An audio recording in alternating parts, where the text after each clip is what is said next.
Isang magandang araw mga katropa. Ayan, welcome sa aking video. Ito nga ang aking mga katropa at naglalakad na kami dito. Patungo na kami sa aming uuwian. So nanggaling lang naman pala kami dito sa isang basketball court na ito kung saan kami ay nagdayo dito ng aming pambobola. So joke lang po ha. Hindi ho kami ng bola dyan. Kami po ay naglaro lang naman ng basketball dyan. Ito nga't nakikita nyo, no? At nagsisimula na naglalaro ang aking mga katropa kung saan ay kada hagis nila ng bola, shoot sa butas talaga. Wala silang sinasayang na mga tira. Kapag kahagis, shoot sa butas, walang mintis. So ganyan ang kanilang mga tira dito, talagang sure bulan.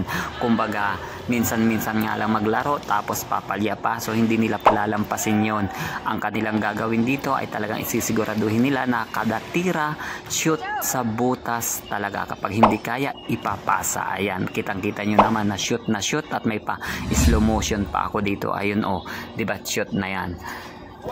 So ganito lang ang aming libangan dito kung wala kaming trabaho, dahil ngayong araw nga pala ay August 21, 2023, may holiday, kaya kami ay nagkaroon ng pagkakataon na maglaro. So ito na nga dito, ang aking mga kasama talagang dinaan lang nila sa kilos, dinaan nila sa bilis ng pagtakbo nila. Siyempre sanay na yung aking mga kasamahan na yan, dahil napakalayo naman talaga ang training nito mga katropa ay napakalayo ng kanilang mga nilalakad dun sa kanilang probinsya o dun sa aming probinsya talaga. So unang-una sa lahat, hindi ko nga pala ikinakahiya na kami ay taga Mindoro.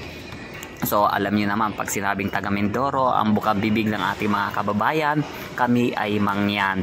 So proud na proud po kaming proud kami na kami ay tawagin yung Mangyan, dahil talaga namang totoo naman at tagaron naman talaga kami. So ito nga ang sinasabi ko, na talagang dinadaan lang ng aking mga katropa dito sa bilis ng takbo.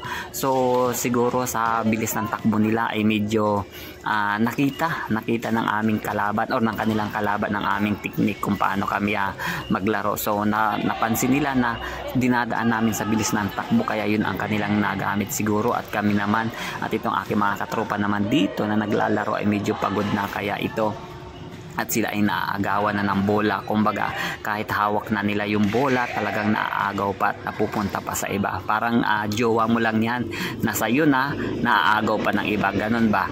So yun na nga, hawak mo na, napupunta pa sa iba, ganun lang. So ang ending, ito, talo kami. So ayan, palakpakan na ang aming kalaban kasi sila ang panalo. So ganoon naman talagang sport lang, walang apikunan, laro-laro lang naman talaga tayo dito.